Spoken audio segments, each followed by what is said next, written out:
জয় গুৰু শংকৰ সৰ্বগুণাকৰ যাকেৰি নাহিকে উপাম তুহাৰি চৰণকো ৰেণু শতকোটি বাৰেকো কৰোহো প্ৰণাম। কৃষ্ণ ভগৱন্তৰ নাম স্মৰণ কৰি আমাৰ পৰিয়ালে যোৰহাটৰ মহবন্ধা এৰালতলি পথাৰত অনুষ্ঠিত হোৱা শ্ৰীমন্ত শংকৰদেৱ সংঘৰ মূল অধিৱেশনস্থলীলৈ যাত্ৰা আৰম্ভ কৰিছোঁ। যাত্ৰা কৰি খুবেই পবিত্ৰ অনুভৱ কৰিছোঁ, যিহেতু এই যাত্ৰা আমাৰ এক তীৰ্থযাত্ৰা, য'ত ভকত সমুদ্ৰৰ মাজলৈ আমি আহিবলৈ সক্ষম হৈছোঁ আৰু ভকত বৈষ্ণৱৰ চৰণৰ ধূলি শিৰত ল'বলৈ পাই নিজকে ধন্য মানিছোঁ। মহাত্মা গান্ধী অসম ভ্ৰমণলৈ আহি কৈ গৈছে, যি ধৰ্ম অৱলম্বন কৰি মই ৰাম ৰাজ্য কল্পনা কৰিছোঁ, তাতোতকৈ সুন্দৰ আৰ্হি মহাপুৰুষ শ্ৰীমন্ত শংকৰদেৱে 500 বছৰৰ পূৰ্বেই অসমবাসীক দি থৈ গৈছে। সেইখন অসম ভূমিৰ সন্তান হিচাপে নিজকে সৌভাগ্যৱান বুলি অনুভৱ কৰিছোঁ, কিয়নো শংকৰ মাধৱৰ দৰে গুৰুৰ আদৰ্শ পাবলৈ সক্ষম হৈছোঁ।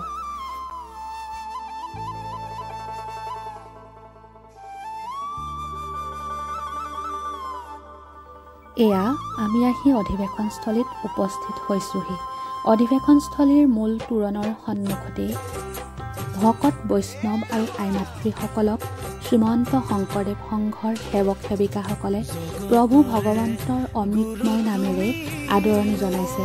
সকলোৰে মুখত কেৱল কৃষ্ণনাম কৃষ্ণনাম কৃষ্ণনাম। সঁচাকৈ শ্ৰীমন্ত শংকৰদেৱ সংঘৰ এই অধিৱেশনস্থলী দ্বিতীয় বৈকুণ্ঠপুৰীলৈ পৰিণত হৈছে। এয়া আমিও সকলো ভকত বান্ধৱৰ সমন্বিতে মূল অধিৱেশনস্থলীলৈ আগুৱাই গৈ আছোঁ।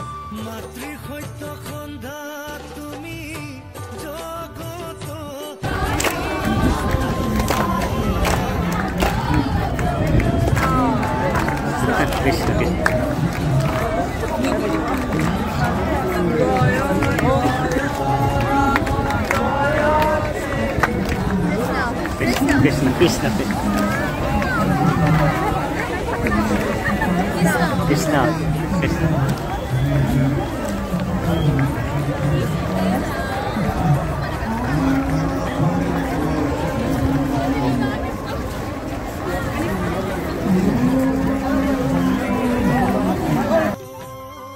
এয়া অধিৱেশনস্থলীৰ নামগৃহ ভাগ। ভিতৰ ভাগত যথেষ্ট ভকত বৈষ্ণৱৰ সমাগম হোৱাত আমি নামগৃহৰ সন্মুখভাগতে সেৱা ল'লোঁ।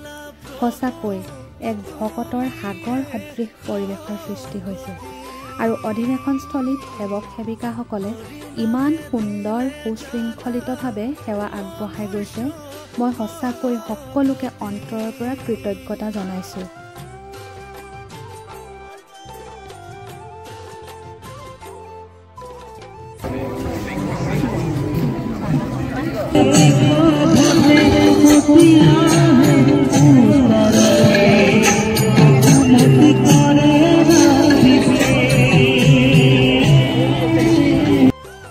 সঁচাকৈ অনুষ্ঠানভাগিত ভগৱন্তৰ সম্পূৰ্ণ কৃপা আছে। সেয়ে অগণন ভকতৰ মাজতো ইমান সুশৃংখলিত ৰূপত অনুষ্ঠানভাগিৰ সফল ৰূপায়ণ ঘটিছে।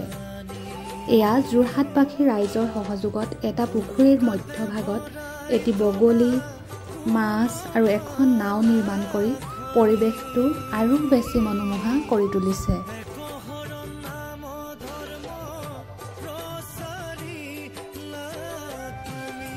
ইয়াৰ পিছতে আমি স্থানীয় শিল্পীসকলৰ দ্বাৰা প্ৰস্তুত কৰা বস্ত্ৰশিল্প, হস্তশিল্প আৰু গ্ৰন্থমেলা দৰ্শন কৰিলোঁ। লগতে ভালেকেইখন পুথি ক্ৰয় কৰিলোঁ। চাওকচোন বাৰু, আমাৰ অসমত শিল্পীৰ অভাৱ আছে জানো? ইমান সুন্দৰ সুন্দৰ হস্তশিল্প তৈয়াৰ কৰিছে। লগতে বাঁহৰ মুহাৰ পৰাও কি সুন্দৰ সামগ্ৰীৰ সৃষ্টি কৰি প্ৰদৰ্শনী কৰোৱাইছে। সঁচাকৈ অভিভূত হৈ পৰিছোঁ অধিৱেশনৰ দৃশ্য দেখি। ইয়াৰ পিছতে দেউতাৰ সুহৃদ বান্ধৱ বৰদেউতা এজনক লগ পাই তেওঁৰ সৈতে দুআষাৰ কথা পাতিলোঁ। এনেকৈ আহি আহি আমি দূৰ দূৰণিৰ পৰা অহা ভকত বৈষ্ণৱ আই মাতৃসকল থাকিবৰ বাবে নিৰ্মাণ কৰা শিবিৰসমূহ পৰিদৰ্শন কৰিবলৈ আহিলোঁ। সঁচাকৈ খুব সুন্দৰকৈ বাঁহ বেত নৰাৰে শিবিৰসমূহ নিৰ্মাণ কৰিছে।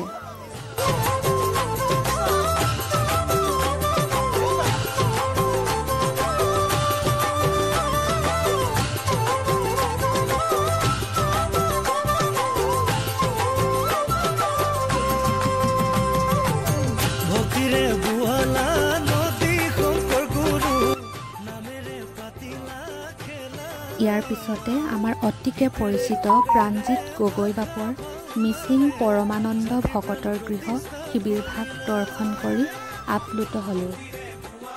শিবিৰভাগৰ সন্মুখতে এভাগ নামগৃহ ৰাখিছে। সঁচাকৈ নামগৃহভাগ দেখি একেবাৰে ভক্তিৰে মন দূৰ হৈ পৰিছে। গগৈ বাপৰ আদৰ্শ কিন্তু শলাগ ল'বলগীয়া।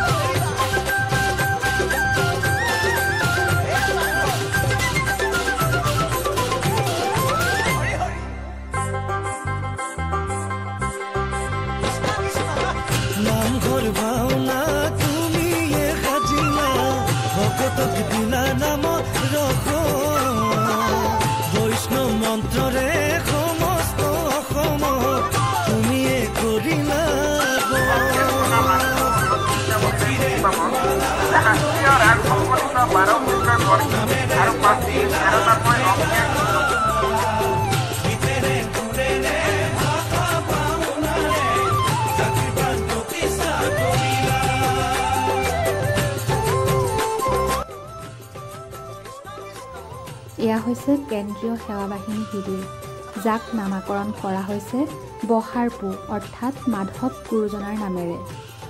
এই সন্মুখ ভাগতে ইমান সুন্দৰকৈ সৃষ্টি কৰিছে, সঁচাই আপ্লুত হৈ পৰিছোঁ।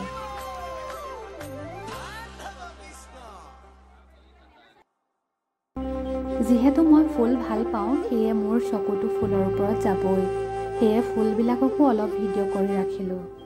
ইয়াৰ পিছতে অধিৱেশনৰ মূল পতাকাবেদী দৰ্শনৰ বাবে আহিলোঁ। সঁচাকৈ খুব সুন্দৰকৈ সজাই তোলা হৈছে।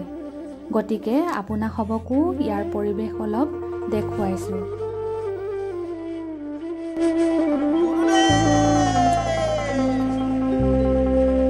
জগতৰে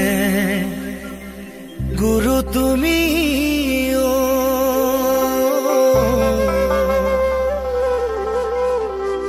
গুণৰে সাগৰ। আমাৰ এই অনুষ্ঠান ভাগলৈ সকলো জাতি ধৰ্ম বৰ্ণ ভাষা নিৰ্বিশেষে সকলো লোকেই আহিব পাৰে।